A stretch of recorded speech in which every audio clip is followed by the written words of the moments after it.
It's day 2 of jury selection for the man accused of crashing into a Tennessee teenager last year. A look inside the selection process and when his trial will begin. Off to a beautiful start out there. I'm going over our warm conditions today and even warmer forecast ahead. And Missouri Republicans are holding their presidential caucus today, when voting starts and what you can expect. This is Today in St. Louis, focused on you.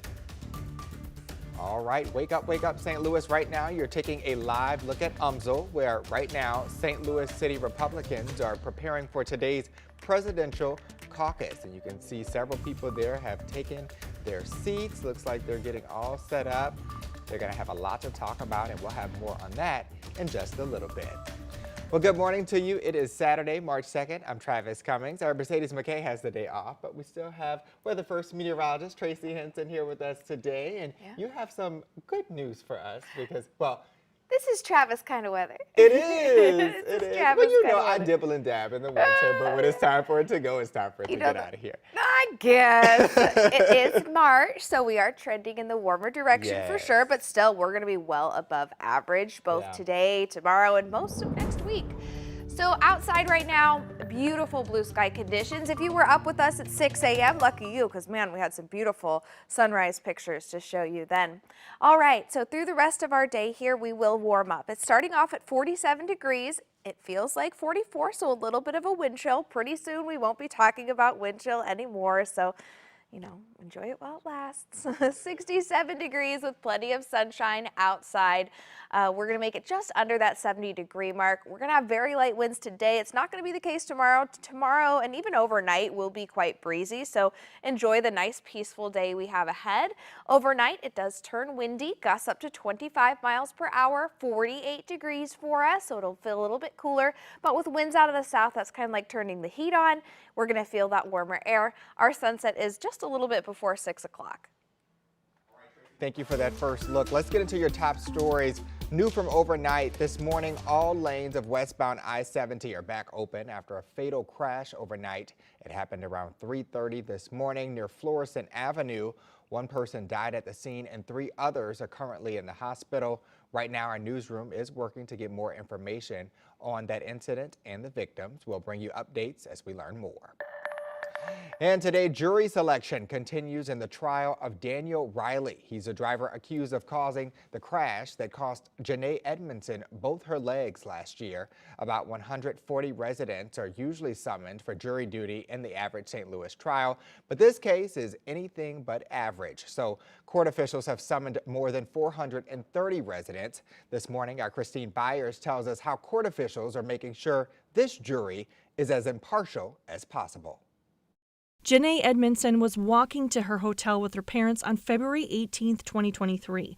The Tennessee teen had just played a volleyball game when police say Daniel Riley sped through an intersection, struck another car, and pinned her between that car, severing her legs.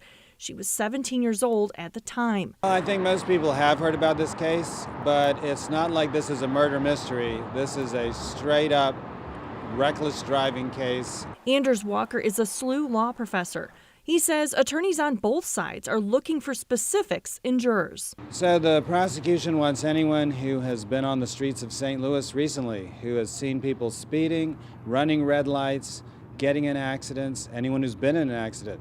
The defense will want someone who's never driven or been outside. Riley's assault charge carries a maximum of 7 years. Prosecutors could push for much more time if he's convicted of the armed criminal action charge. Walker says given how many deadly and serious crashes there have been in St. Louis, he believes the circuit attorney's office has a tone to set. This needs to be tried in St. Louis City. This is about the future of the town. I mean, if we're going to attract people to our soccer stadium and the Cardinals games and the Union Station, we've got to have safe streets. We cannot have tourists getting killed and losing legs when they're visiting town. Christine Byers. And opening statements are expected to begin Tuesday. Five on Your Side recently learned Jenae's father is expected to testify first, and Jenae herself will testify last. Well, St. Louis City leaders are speaking out after another deadly downtown crash. It happened just after 8 Thursday night on Convention Plaza near the Dome there. Police say the driver hit another car and rolled onto its roof. He was rushed to the hospital where he died. Now, the Board of Aldermen is continuing to debate how to stop violent crashes like this from happening. St. Louis has some very long blocks. And just because you have a camera at the end of the block may not catch the person. So how do we really start to upgrade our infrastructure? Wants to start roundtable discussions about traffic and pedestrian safety. Right now, police are still investigating the crash. This morning, the owners of a troubled St. Louis nursing home face a massive fine. Northview Village in North City suddenly shut its doors last year, leaving workers without a job and many residents without a home. Officials say during the chaos, people began stealing, an elevator became stuck for half an hour, and one man even went missing for 3 weeks. Now, federal regulators are fining the owners more than $56,000. We have reached out to the owners of Northview Village, but have not yet heard back. And right now, you're taking a live look at preparations for the St. Louis City Republican primary. In just a few minutes, our Mark Maxwell will be live with the changes voters should expect this year. Plus, getting ready to shake them up, Masters of Mixology, how you can judge the best drinks in this year's Ink House cocktail competition.